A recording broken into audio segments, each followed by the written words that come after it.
Hi guys! Welcome sa aking YouTube channel, and for today's video, may gusto naman akong i-share sa inyo guys kung paano ba natin ma-convert yung ating G-Credit into cash using own bank. So if you want to know more, just keep on watching and don't forget to click the subscribe button and hit the notification bell para updated ka sa aking mga upcoming videos. But before that, meron akong mga videos about GCash at nasa aking YouTube channel lang yun guys. Naka-playlist yun. So, pwede nyo panoorin nyo ng sunod-sunod. So, ano nga ba si OnBank guys?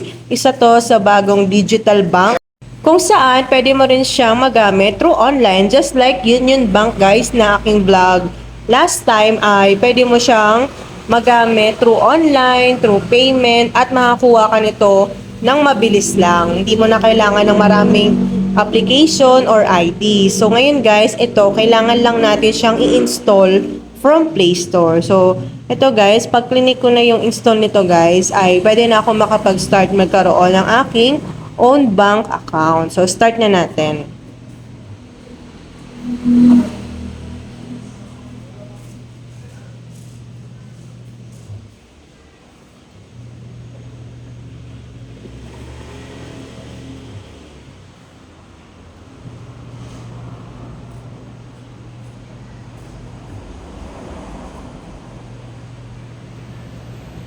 So, after natin siya ma-install, guys, ay i-open na natin siya. And then, safe and trusted naman siya, guys. Deposits are insured by PDIC up to 500,000 per depositor.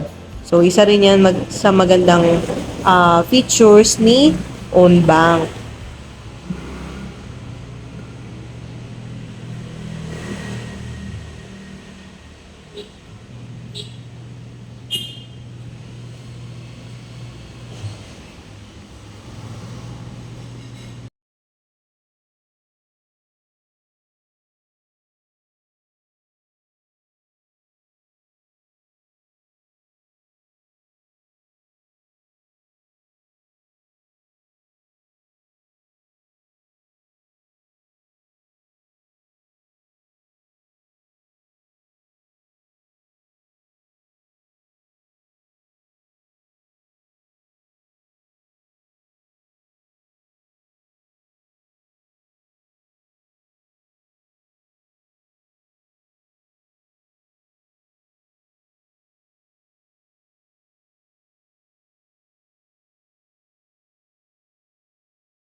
Dito guys, kailangan muna natin maglagay ng ating gagamiting contact number dito kay OnBank. So, after ko maglagay dito ng aking contact number, ay magsisend sila ng OTP doon sa nilagay mo na contact number.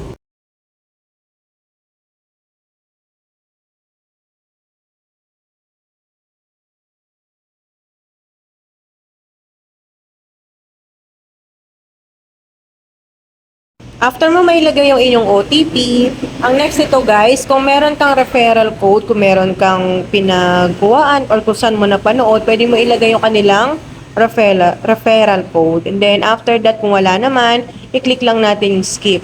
So, pwede na tayo mag-start magkaroon ng account. So, ating nationality is Filipino. And then dito sa ID type, ang available lang dito kay OnBank na tinatanggap nila is yung Philippine Passport, SSS, driver's license, postal ID, UMID, and national ID. Bukod dito guys, ay wala na silang ibang tinatanggap na IDs para magkaroon ka ng account dito kay OnBank. So, ang pinili ko kasi dito is UMID Cardel, yun ang meron ako. After mo mapili yung iyong ID na meron ka, and then click mo na yung take ID photo. Yan. After nito guys, kailangan nyo lang picturean yung inyong ID. Make sure na nakatapat siya dun sa green na box. Then, click lang yung confirm. Yan. So, dito hindi siya basta natatanggap. So, kailangan mo lang ulitin guys. Kailangan mo lang sundin yung instruction dito kay OnBank. Front side lang naman yung kailangan nila guys.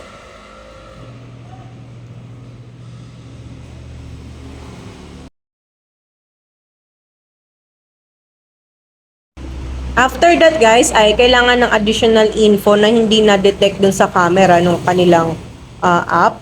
gaya ng UMID ID number at saka yung region kung saan yung address mo.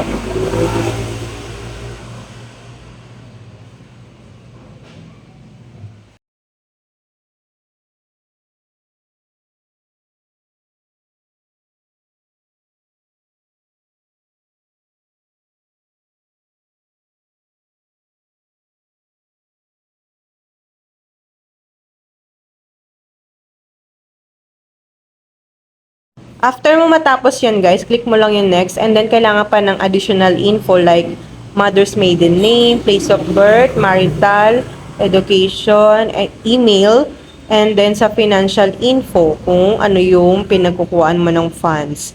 Then kailangan na natin ng face recognition. Dito kailangan lang nila i-capture ang iyong mukha. So hindi pwedeng nakasalamin, hindi pwedeng nakasombrero at hindi pwede ang blur.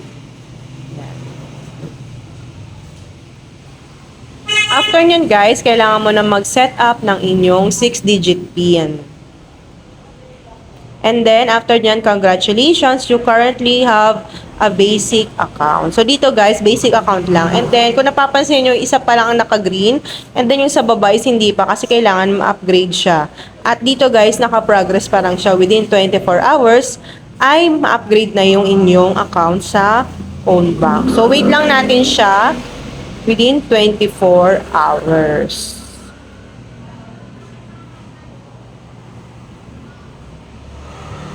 So, pupunta tayo sa ating account. Kung napapansin nyo sa baba ng aking pangalan, ay nakalagay ang upgrading. So, it means, naka-basic pa siya at kailangan natin maghintay within 24 hours para ma-update yung ating account. 24 hours later. Okay guys, so ngayon, kung napapansin nyo, after 24 hours, ito at upgraded na siya guys. Kung nakikita nyo dito sa may bandang baba ng aking pangalan, upgraded na siya. So it means, pwede na natin gawin, makapag-convert ng G-Credit into cash. Start na natin guys, mag-convert from G-Credit into cash. So ngayon, nandito tayo sa may own bank app, and then punta tayo sa may menu, and then piliin natin sa fund management ang cash in. And then, piliin natin yung online bank or e-wallet. And piliin natin si GCash. Example ay mag-transfer tayo ng worth 200. Yan. So, click lang natin yung confirm. Yan. So, dito, after nito guys, ay kailangan natin ilagay ulit yung ating 6-digit PIN. After nito guys, ay kopyahin natin itong reference number dito sa may kulay green. Yan. Pag nakopy na natin guys, ay back mo muna sa homepage. And then after that, so 0 pa yan, pupunta muna tayo sa ating GCash. And then i-click natin yung bills. Hanapin natin si Dragon Pay.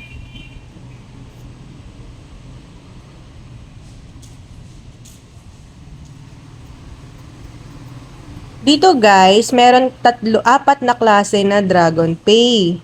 I mean Dragon. A company siya ng Dragon. Pero, iba't ibang klase. Meron Dragon Games, Dragon Loans, Dragon Pay, and Dragon School. So, dito tayo kay Dragon Pay. After nito guys, ilagay natin yung amount na ating i-convert mamaya. So, dito 200. Pero guys, take note na meron tong additional fee na 10 pesos. Service fee niya yun, guys. So, kailangan, pag kinonvert na to, guys, yung mag-a-appear sa own bank is yung, yung nilagay nyo lang na amount, which is yung 200. Then, after nito, guys, i-paste na natin yung ating reference number, and then yung contact number na ginamit natin sa ating own bank account.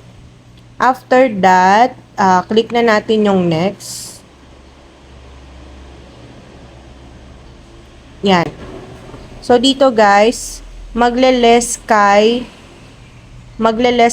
G-Credit yung service fee na 10 pesos. So, ang may lalagay lang sa inyong own bank account is yung actual fund na kailangan nyo, yung nilagay nyo. Sa akin, yun ng 200 pesos. So, ito yung G-Credit and GCash. So, pipindutin natin si G-Credit and then, nakalagay na dito is 210. So, click lang natin yung next. Ayan. So, after nyan, click lang natin yung confirm. Okay. So, payment received na tayo, guys.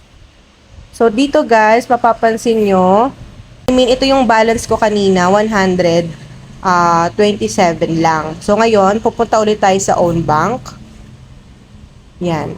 Kung napapansin nyo, guys, pumasok na yung ating 200 na ating kinash in kanina from G-Credit. Ngayon, itatransfer natin siya sa ating GCash wallet. Punta naman tayo ulit dito sa may menu and then yung sa payment services na. And then click lang natin yung transfer. Click lang natin yung bank e-wallet account and then select bank or e-wallet. So dito piliin natin si GCash. After nun guys, lagay natin yung account number or yung contact number natin sa ating GCash account. Yan. Then yung ating account name sa ating GCash. After nito guys, click lang natin yung next. And then ilagay natin yung ating account. Tapos, click lang natin yung transfer. Yan. So, dito ulit, kailangan ulit natin ng ating PIN dito sa own bank. So, ang kinaganda nito guys, kapag ita-transfer mo na from own bank to GCash, ay wala na siyang service fee or transaction fee.